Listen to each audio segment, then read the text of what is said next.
So I figured one way to increase traffic to my YouTube channel was maybe to be a little more funny. But I don't really know a lot of jokes, so I turned to the internet. I found a website.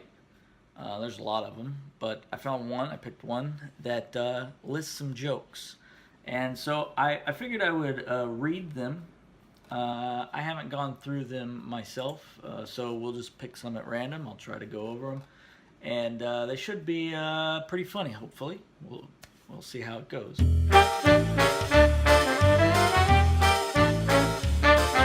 Even people who are good for nothing have the capacity to bring a smile to your face.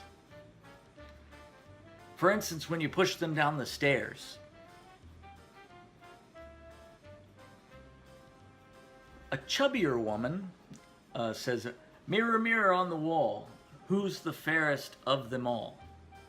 The mirror replied, "Kindly move aside. I can't see anything."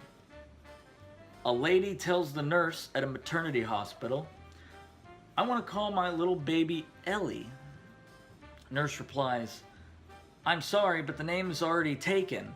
Perhaps you can consider naming her Ellie 532 or Ellie underscore 153. Kind of a topical, Twitter kind of internet joke of modern. It's modern. It's a pretty modern joke for today's audience that can. Two cannibals are enjoying dinner. One compliments the other. "I say, Bill, your wife really makes a great meal." "I took my grandma to a fish spa center where the little fish eat your dead skin cells for only $45. It was cheaper than having her buried in the cemetery," which can tend to be expensive. So $45 is a pretty good deal. So an 87-year-old man chats with his doctor. "So I'm getting married again next week, Doc," he says. "Oh, that's wonderful. And how old is the bride?" "She's 19. "Well, that's fantastic.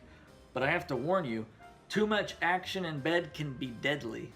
"Ah, well, if she dies, I'll just have to remarry." When a blind woman tells her boyfriend that she is seeing someone, it could either be really terrible news or really great news, because it would mean that she has regained her ability to see, which would be a medical miracle, actually. How to embarrass an archaeologist. You give him a used tampon and ask him to determine which period it came from.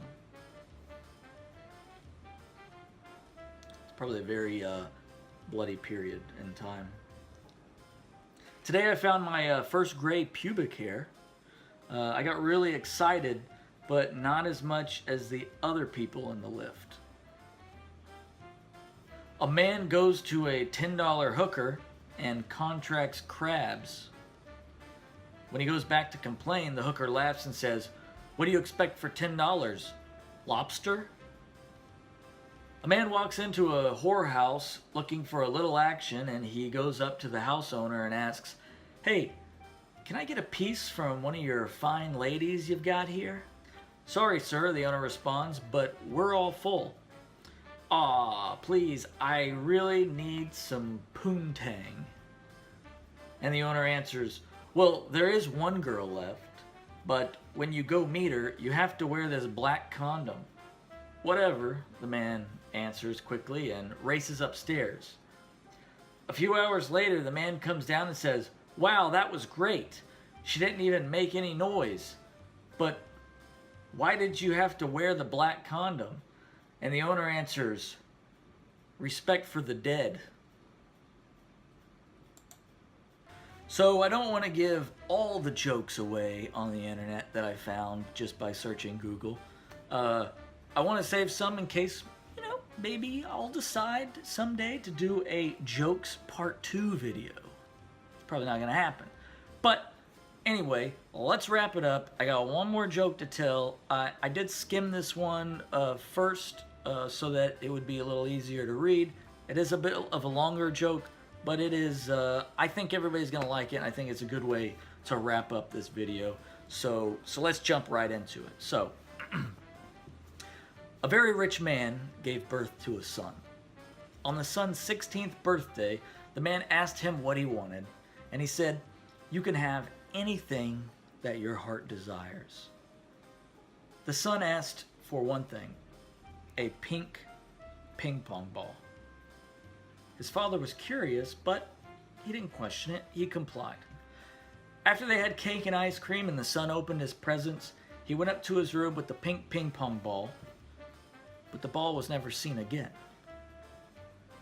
The next year, on the son's 17th birthday, the man asked him what he wanted.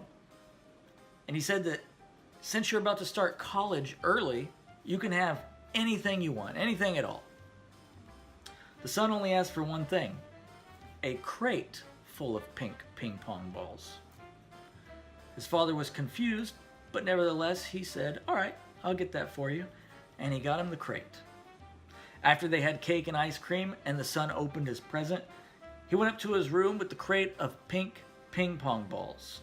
Neither the crate nor the balls were ever seen again.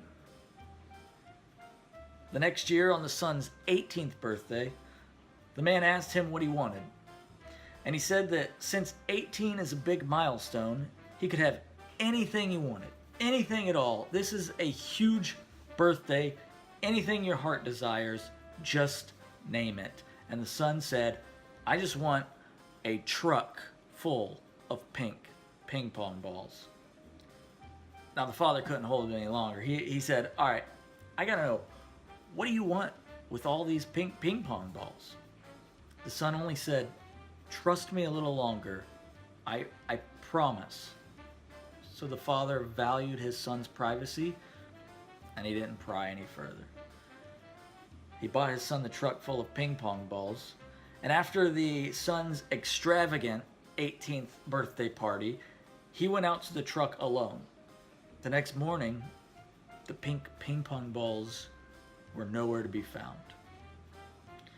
The next year, on the son's 19th birthday, the man asked if the son still wanted pink ping pong balls as the only present. The son said that he actually wanted a warehouse full of pink ping pong balls. The father had predicted as much. He had already actually purchased it. So he had the chauffeur drive the son down to the warehouse full of pink ping pong balls. The son got there and he asked the chauffeur to leave him overnight. The chauffeur complied. And when he returned the next morning, the warehouse was empty. There was not a pink ping pong ball to be found in sight.